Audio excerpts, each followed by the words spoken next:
an introduction to AI as part of Computing Science Scotland Week. Hopefully you'll leave with a little bit of knowledge that you maybe didn't have before, or even some food for thought.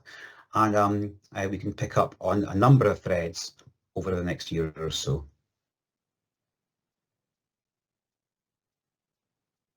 Oh, Kenji, yep. My son was telling me about your Snapchat AI friend, actually, which was interesting. Okay, folks. Sorry, I was just waiting. It's 4 minutes past, so I'll mute myself now. Great. Okay, ladies and gents, thanks very much for joining us today as part of Computing Science Scotland Week.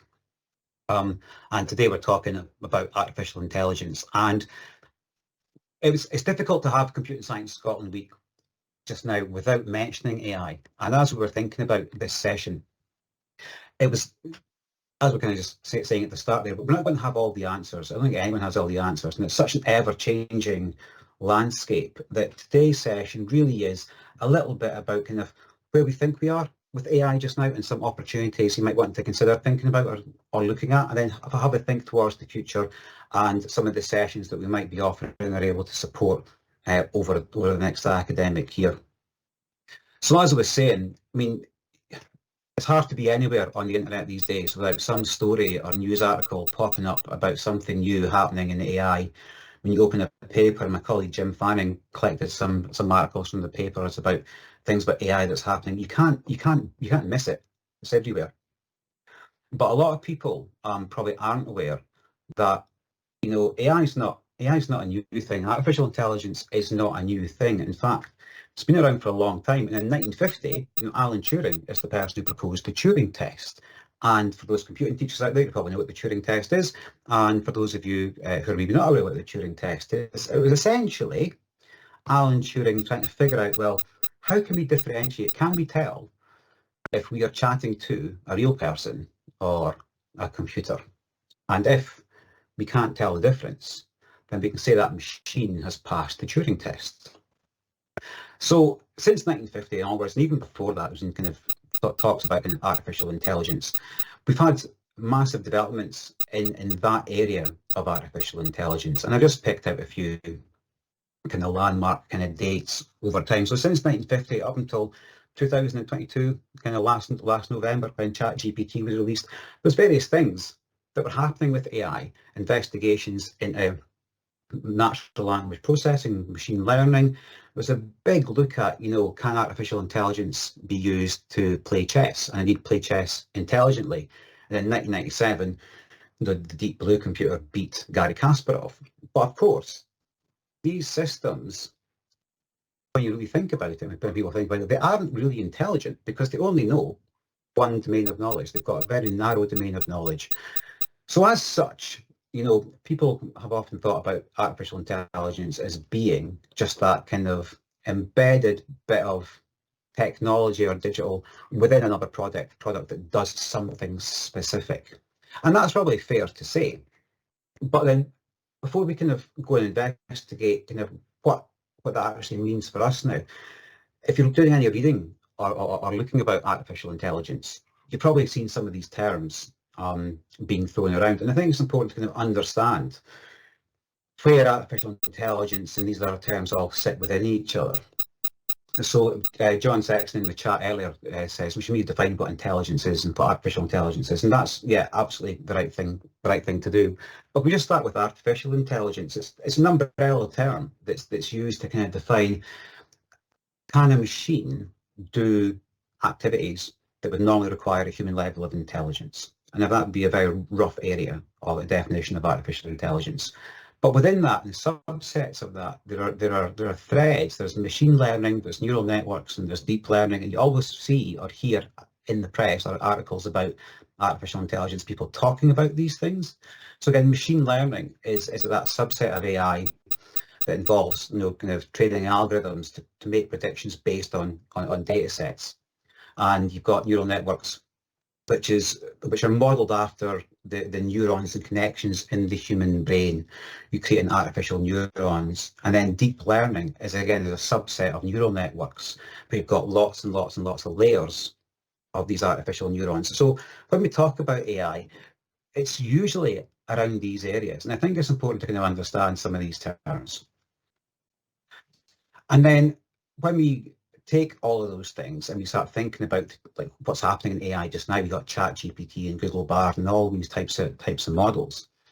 People begin to think, wow, these things are amazing. They can write songs, they can paint pictures, they can do all of these things, but they're still actually under this first kind of classification of artificial intelligence systems. So everything you've seen about AI just now, about self-driving cars and ChatGPT and how Netflix recommends kind of movies to you, they all have this very narrow domain.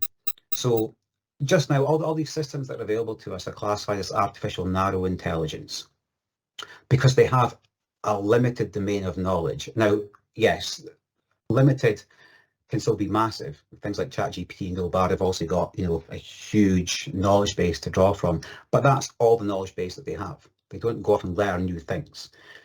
The next level of artificial intelligence in that kind of classification model is called artificial general intelligence. And some people might suggest that we're getting close to reaching that as a species of creators. But as far as I'm aware, we haven't reached that yet. And again, when you look online and look in kind of some of the research, we're not quite there yet. We're getting close. But obviously that's the part where machines have the ability to really work on their own and learn on their own and not be restricted to that limited domain of knowledge. Then beyond that is this theoretical model of artificial superintelligence where where the machines are learning quicker than us, quicker than we can. They are the kind of stuff of Hollywood movies, I would suggest. And again, that's the theoretical next step from there. So some of the articles in the press about the AI person in Google who left because he's worried around about kind of approaching this level of artificial general intelligence. It's obviously we're on the cusp of something big, but there's lots of considerations and concerns around about what does that actually mean and where does consciousness fit into that and sentient beings and all this type of thing. It's a massive area and it's certainly not my domain of knowledge, but as far as I was wanting to do today was kind of talk about where we were in terms of classifications and then really focus on that first column that says artificial narrow intelligence, because that's where most of the things you'll have seen or interested in will fit into that. So I'm going to have a quick look at the chat. Thank you, Kenji. That's great. And I'll just move on. Feel free to kind of pop up questions in the chat. And again, Louise or Scott, if you can keep an eye on that and kind of interrupt me if need be. Because that was a very potted history of AI, just to kind of set the scene. And it reminded me of 1997 when Gary Kasparov was beaten by Deep Blue. I was writing my honours year dissertation, which was called Using Neural Networks to Identify Cancerous Cells. So that was the last time I did anything with neural networks, to be honest. But that was 20 odd years ago. But I just dug it out the other day to kind of remind myself of some of the learning I did back then. But to be fair, seems to be more relevant now than it did back in 1997. So anyway, what I want to focus on today is, I suppose, is what's been hitting the news recently, and it's about generative AI, about machine learning that allows computers to create new content based on stuff that it knows within its domain of knowledge. So in the case of ChatGPT, it was trained on like millions of bits of data from the web, things like Google Bard and Microsoft Bing. Same type of idea, but they've got access to the web at a live point in time. Then all these other generative AI tools like DALL-E, like the kind of the Mid-Journey kind of image creation stuff, they have been trained based on existing data, and you provide them with inputs, and then they generate an output. I want to talk briefly a little bit about how that works and about what that means for us as users. So ChatGPT is the one that I suppose broke the mold in terms of making people aware of it. And again, it uses deep learning, that kind of level of artificial intelligence, to take a huge amount of text, take a text input, try and understand what the text is saying, being asked, looks through its knowledge base, and then based on patterns within that text that it has, it produces an output that it thinks is correct. I say thinks, it doesn't really think, it just produces an output that's most likely to be correct, but according to its data set. Now, to give an example of this, it's both incredibly simple and incredibly complex at the same time. So if I can ask you in the chat, if I was to say, happy birthday, what are the next few words that would appear in that sentence? So just type in the chat, what are the next few words that would appear in that sentence? To you, to you, to you. Brilliant. We are not born knowing that. Our experience tells us that when we see the word happy birthday, the most likely next word is to you. It might be dear Brian or whoever it might be, but likely to you. And again, you can see that happening in the chat because our domain of knowledge tells us that's the most likely thing to happen. If we try that again, I said once upon a time, what might the next words be? Thank you. In a land far away in America, there was in the galaxy, in the land, there lived. So there's lots of things coming in there, but you'll see yourself, there's a bit more variation that happens within that because we've all got slightly different knowledge base and we've experienced once upon a time in different ways. So once upon a time, long ago, or in a land far away, or there was, those might be the things that we predict based on our knowledge. Now, one last time. Hello. What might be the next one that appears there? Hello there. Must be a Star Wars fan there. Is it me you're looking for? How are you? So look at the variation of responses coming in there. Difficult to predict what comes next there, but you're able to answer that because of your domain of knowledge. So again, if you're a Star Wars fan, it might be hello there. If you're a programmer, it might be hello world. If you're a music fan, it might be hello, is it me you're looking for? You know, it could be lots of different things based on your domain of knowledge. And there's much more variation that happens there. But you're using your learned experience, your learned behaviours to predict what comes next. And some of these words and phrases, there's more likely correct next words than not. That's, in a nutshell, what these large language models do. They perhaps they don't understand what they're saying back out. They're predicting what should come next based on the prompt that's been given to it, based on the knowledge base that it has, which in itself can cause a bit of an issue. And some of those issues you've probably heard about before, but they stem from the fact that what these models are trained from can be the root of things like misinformation and biasness. So when we look at large language models like ChatGPT and Google Bard and Bing AI and all those sorts of things, we've got to really be thinking about, okay, what are the inputs we're putting in and what are the outputs that are coming back out? And being very, very, very aware that these models are trained on data sets from the web, things like Reddit and Wikipedia and all that type of thing, where the authors of that content, they write in their own style and they have their own biasness. If they type something in or write something incorrectly, that's the knowledge base that these large language models are using. So the outputs that they give, they can have biasness in them. They can have misinformation. There's a huge issue with things like data privacy. You know, if you want to access any of these LLMs just now, you've got to kind of log in to do it.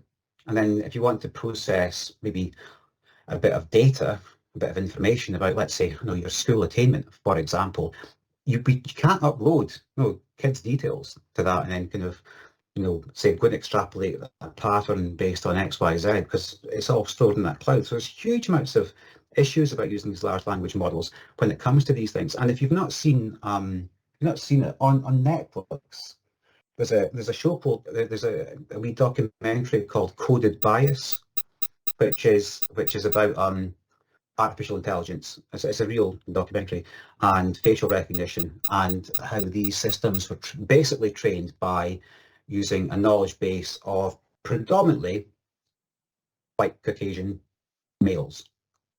So when it came to trying to identify facial recognition on black African American females. It just wasn't working because the training data set was wrong. It's really, really interesting. So that shows that kind of biasness in there.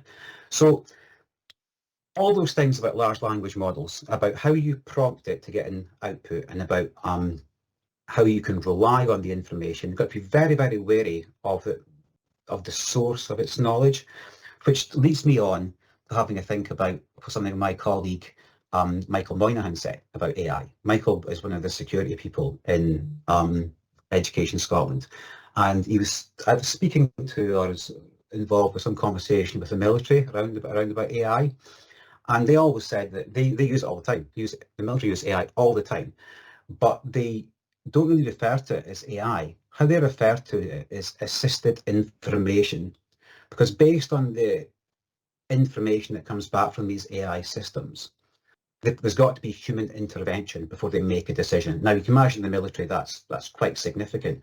But the same, I think, would ring true for us in education, whether it be learner or student, is if we're using outputs of AI systems, then we have to have our own understanding of that content in order to make sure that it's correct. We can't just blindly take content and just use it, because we've got to have some form of quality assurance because of all those things like biasness and all those types of things.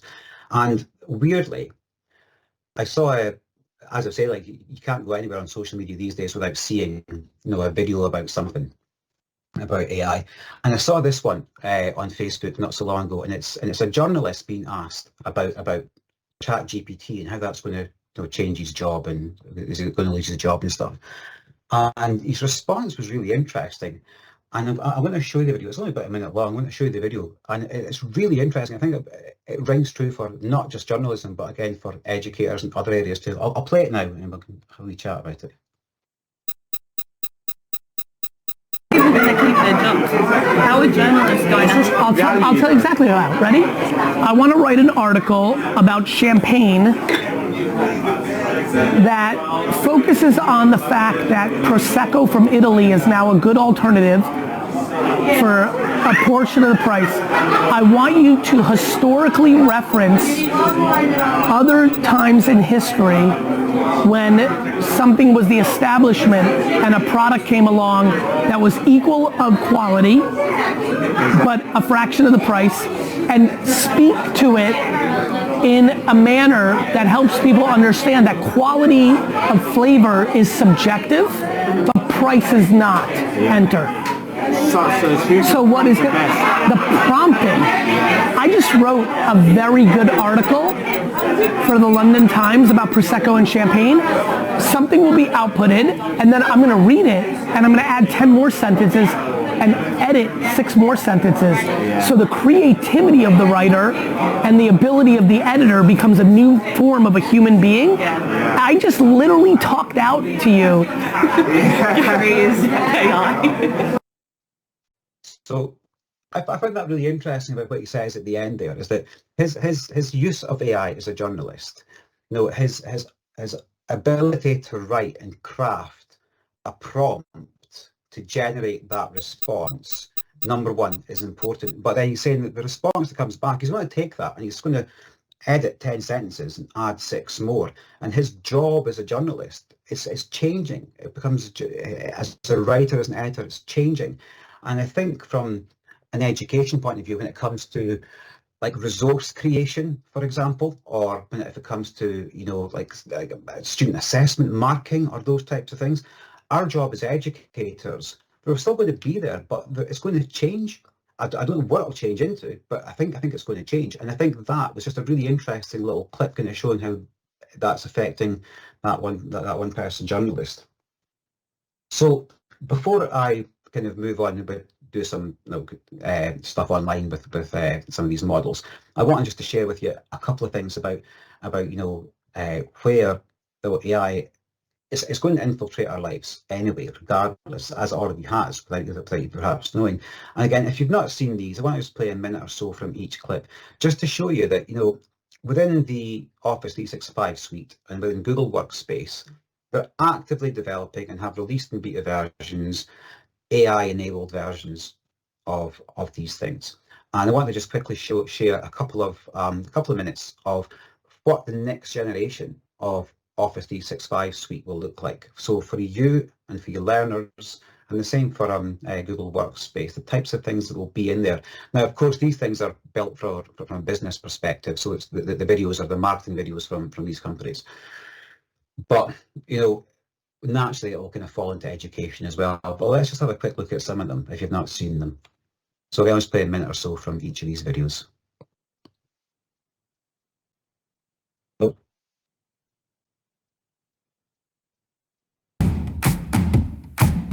Introducing Microsoft 365 Copilot, your Copilot for work. Copilot combines the power of large language models with your data in the Microsoft Graph and the Microsoft 365 apps to turn your words into the most powerful productivity tool on the planet. Is coming to life in the products millions of people use and rely on every day. Let's see how Copilot can use your customer notes in OneNote as well as another internal document. Copilot quickly creates a first draft. You can turn your Word document into a PowerPoint presentation that you can hone and polish. Let's jump into Copilot in Excel. You start by asking Copilot to analyze the data and give you 3 key trends. Within seconds, you've got what you need. Triage your inbox, highlighting the most important emails to prioritize.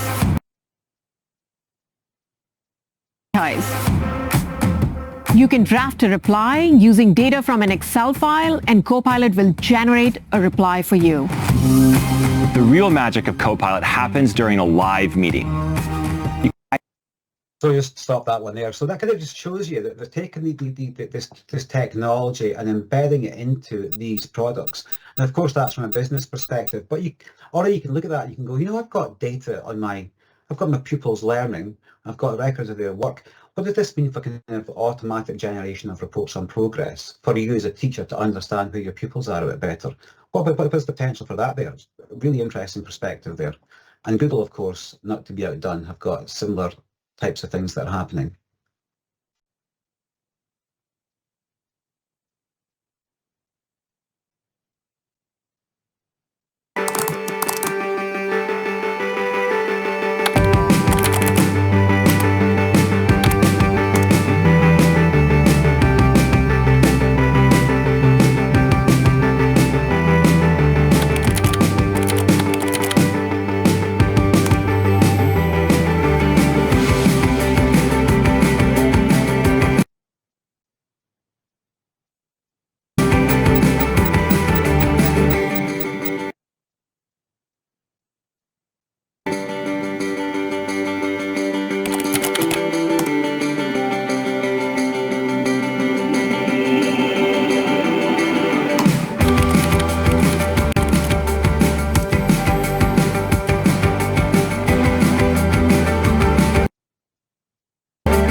And again, I'm just going to stop that there. But I just wanted to illustrate that, you know, whether or not you've used AI or tinkered with large language models on the web in the past, sooner rather than later, it's going to become part of your productivity suite that you're going to end up using.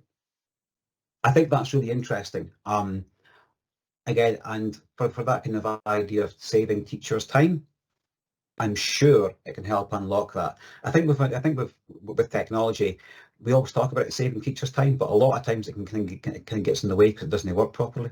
I think we've all experienced that. But I do think that when we get used to kind of automating some of that more kind of mundane legwork type tasks, or if you've been off for a few days or you've missed a meeting, but that ability to summarize the thread of 24 emails that's arrived in your inbox, really helpful to kind of speed up your time, make the most of your time you have as an educator. But anyway, I just wanted to point out that regardless of whether or not you're on the the AI bandwagon and are using it and hacking away with whatever tools you have or not, these products will be appearing in your productivity suites at some point fairly soon. Now, when that's going to happen, I don't know. But again, there's all sorts of things that can have happened, but it was worth mentioning.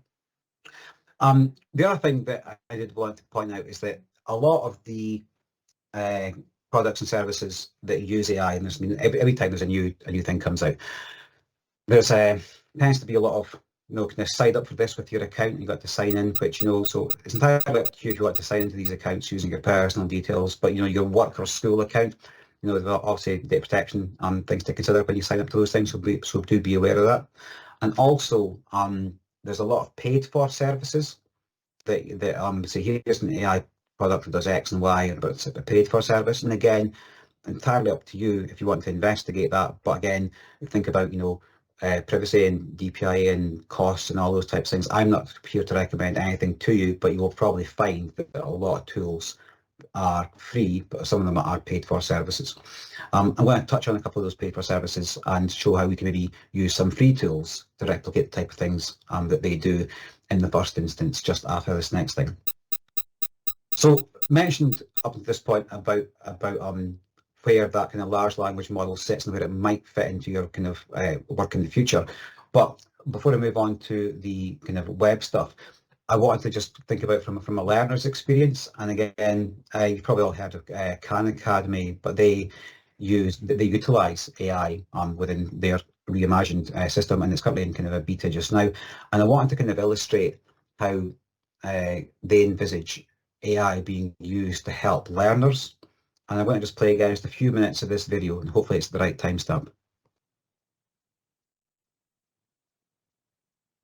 Is the artificial intelligent assistant that is integrated into everything that Khan Academy does, that a student can do, that a parent can do, that a teacher can do. For example, if you're doing an exercise on Khan Academy, you want a hint, you essentially want a tutor. We think artificial intelligence needs to be a tool for real learning and not for cheating. And that means that it's great to have Conmigo be a tutor.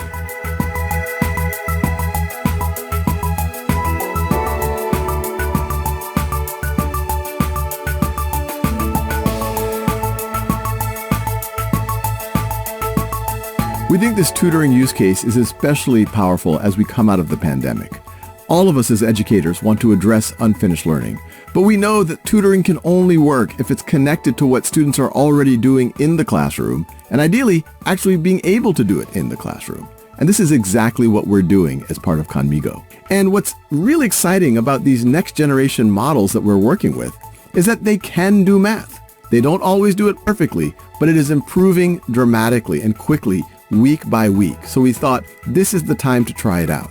Artificial intelligence and large language models introduce the possibility of doing completely new activities that weren't possible before. For example, teachers spend a lot of time writing lesson plans. What if they had an artificial intelligent teaching assistant that can help them write their lesson plan? Okay, I'll just stop that there. That was just to illustrate Khan Academy and how they're integrating artificial intelligence into their kind of learning platform. I would like to think that over the next few years, we will begin to kind of see that type of support happening for us. Now, I don't know where or when that'll happen, but I would like to say it seems like the most obvious way to go to help support educators and learners, particularly if it's trained on our curriculum, because just now, if you go to ChatGPT or whatever, or Google Bard and ask it for support and things, it doesn't know the Scottish curriculum. It can go away and find bits about it, but it doesn't know it. But can you imagine if we had a knowledge base that was trained on the Scottish curriculum and best practices, what that might do for teachers in terms of us to support our development of things like lesson plans and topic plans, but again, what it could mean for learners when they're stuck and asking for help. Just a few food for thought, but again, I wanted to just share that little video there about kind of what's happening with that Khan Academy model. And there's lots of paid for services that offer the same type of thing. I noticed that Kenji's shared a TED talk in the chat there. I was going to share that as well because it's really good one too. But I just wanted to just have a wee taste of those things. Anyway, I'm going to stop talking and stop sharing the screen and so I'll stop sharing this presentation and jump on and do a couple of things on the web, and just to kind of illustrate, for those of you who have not used some of these models, the types of things you might want to investigate it for, and some possible use cases just for your own kind of food for thought. Again, I'm not an expert. I don't think anyone in this room would claim they are an expert, but it's maybe a good point for people to perhaps share some of the kind of prompts that they've used before and how that's worked. And if there's time towards the end, maybe if you want to kind of share your own screen or your own thoughts about it, well, that can be a good opportunity as well. So I'm going to stop sharing just now, stop presenting, and open up my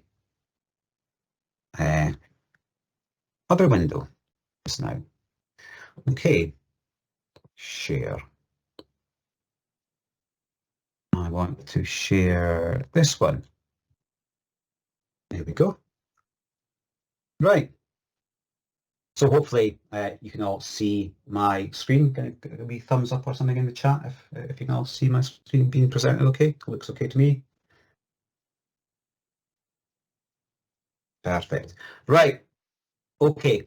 So then this is ChatGPT. I'm sure most of you have seen it or at least heard about it, if not tried it yourself.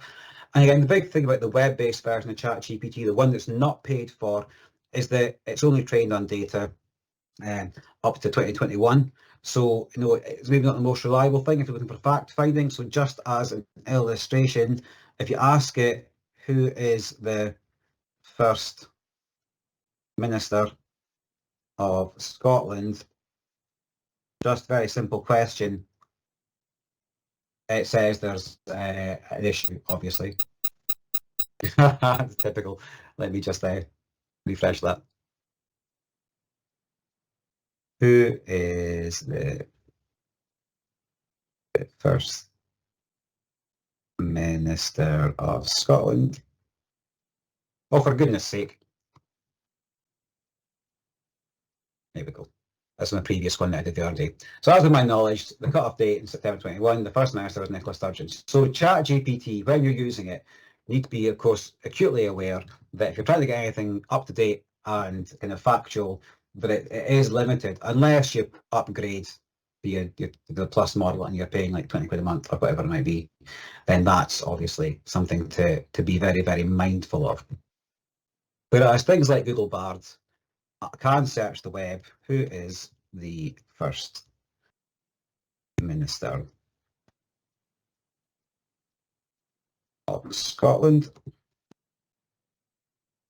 and it will search the web, and there we go. Oh no, the other drafts.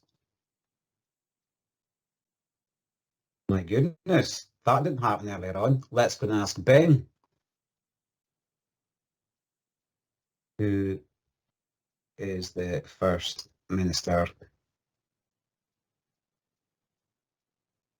of Scotland. Best laid plans, eh?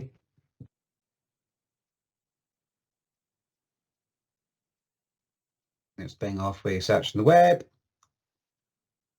There we go. So, unsure why that bar thing happened there. To be fair, that was a bit peculiar.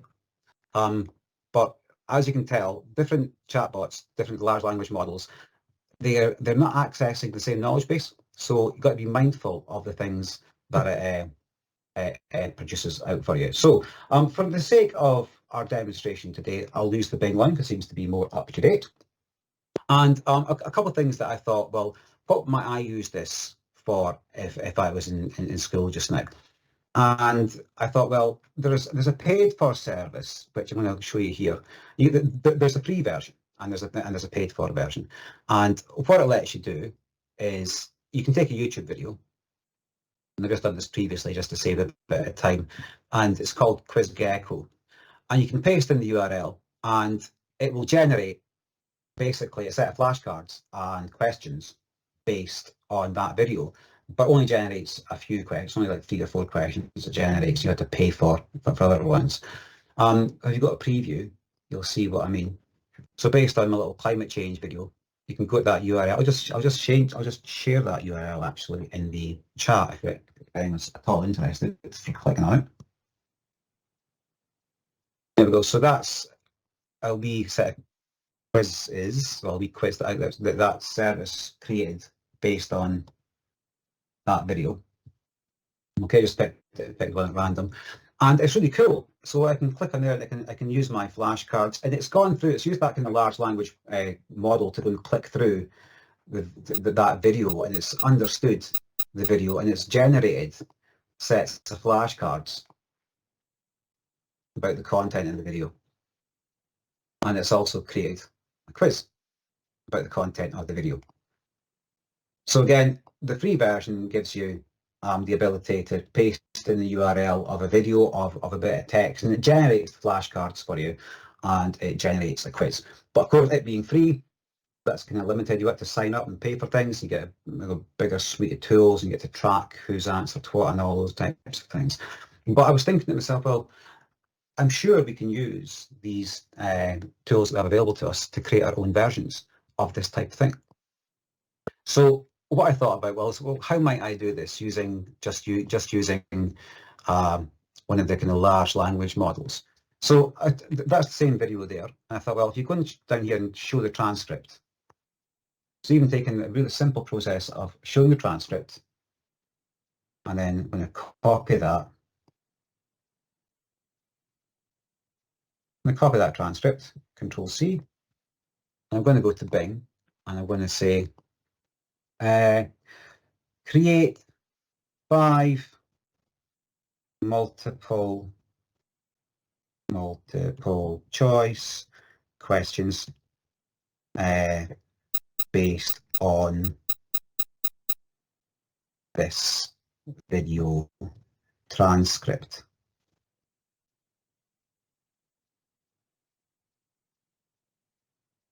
Paste in. Put it in coffee there. Excuse me. Control C. Here we go. Control V. There we go. Let's see what happens. Now I did this earlier in Google Bard, and it worked absolutely fine. So of course it won't work because I'm doing it this way. Right. So there's my set of questions being generated, which is dead handy. It's really useful. So I could use this almost straight away. I might want to sense check the information that's there, but that's really quite interesting. But a lot of people, for example, aren't aware of other things that exist. So within Microsoft Forms, you have the ability to import into Microsoft Forms. And when you look at what Microsoft say about how you import into Microsoft Forms, it says,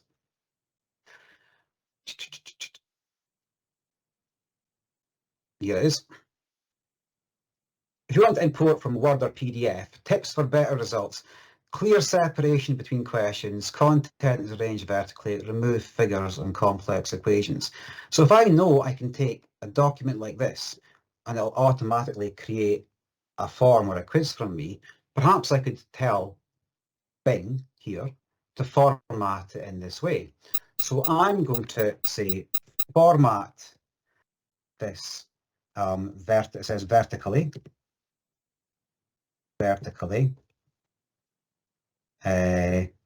separating each question by 2 lines. And my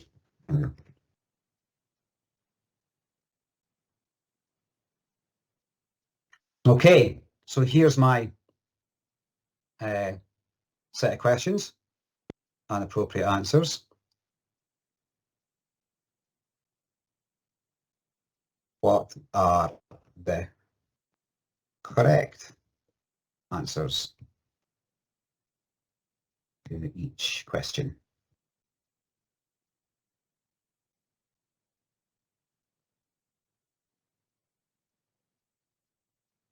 Okay, so there we go. That's my correct answers there for me. I could have written the query differently to kind of include the correct answers in there. That's fine. But what I now have is I now have this.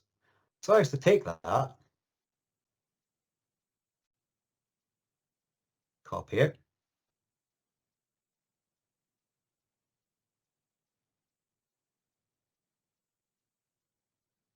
zoom out the so my screen's a bit better. There we go. Copy that.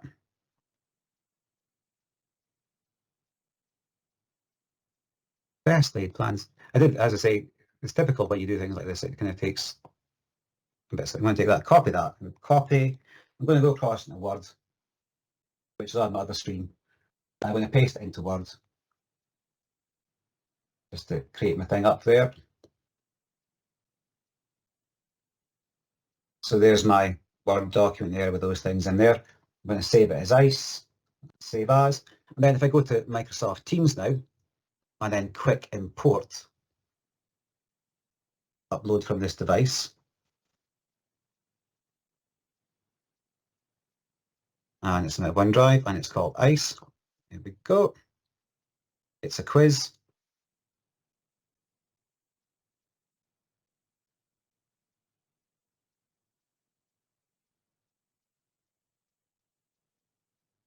And again, uploads from this device.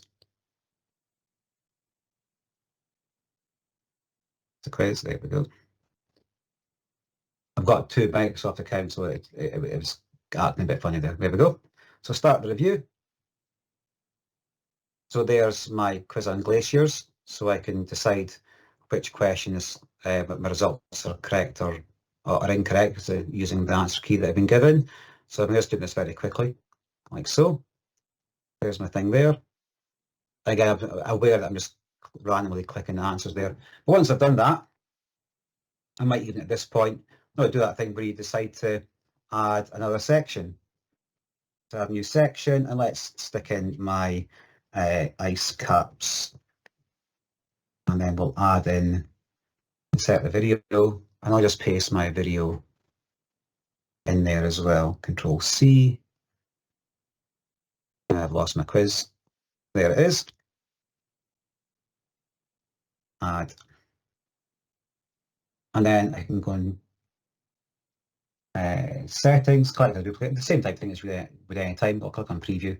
And there we go, there's my little video about ice caps with a set of questions that were generated using ChatGPT for me to very quickly kind of put that together, which I thought, for me, and particularly with that kind of idea of remote learning, or if you're doing, home learning, or if you're doing flipped learning, or you want pupils to watch that kind of 4 or 5 minute video and answer some questions, it's a very quick way to create that type of content which can be shared. It doesn't cost anything, so there's no cost involved to that, and it means you can track what your learners do. I know that some of you as well, some of us often use third-party kind of quizzing tools. So I'm just checking the time. Third-party quizzing tools. So I used to always use things like Socrative when I was in school, because I quite liked the fact that we had a teacher paste option, so I used to use it quite a bit. But again, if you look at adding a new quiz in Socrative, and we want to go to create a new quiz. Want to library, add a new quiz, import quiz. So if we go to import quiz, it says I can choose it from Excel. So let me just download the template, the Excel template there. So most of these things like Kahoot and Socrative have these types of things as well. So if I open up that template, open the file there, and I'll bring it across so we can see it. The template basically says, there we go. So the instructions, you got a question type. What's the question type? Multiple choice or open. Okay, you got a question. I've got the answers A, B, C, and D, and E here, and I've got the correct answer there. Okay, so now I know the format in which this accepts questions. I can perhaps ask these large language models to create me some questions in that format. I can download it and I can paste it straight in. So we'll go and try that again with Bing. And again, I tried this a few times and it worked absolutely fine. So I'm going to try it again with Google Bard. So I'm going to say, create 8 multiple choice questions about Harry Potter. Format the output as a table, use the columns question, answer A, answer B, answer C, answer D, and correct answer.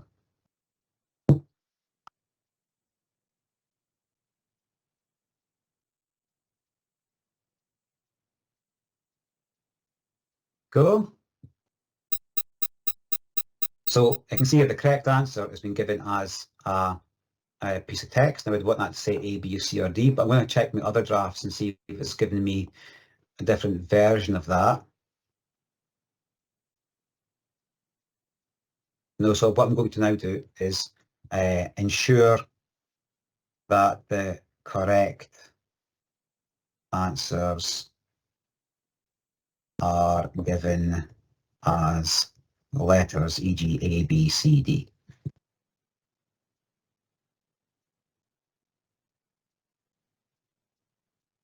Right. That looks a bit better, and I can have a look at my other drafts, make sure some of these things are a bit, that looks better. So I can take that now, zoom back out a little bit. So we can do that thing where you can open it straight into Google Docs. If you want, I'll export it to Docs just because it's there. Docs. So I can now take that format. That's an ABCD. It's giving me lots of A's there, but I can take that. We'll just copy that. And if I go back to my Socrative template here, just paste my questions now and there and say they're all multiple choice. And just drag that down a little bit of manual work. I'm sure I could have written a query to say makes the first column say multiple choice. And then my answers, because I've put A, B, C, D, I'll put the answers here, which are all A for some obscure reason, which I just maybe told it to be a bit more variable in its responses. I paste my correct answers in there. So now I now have a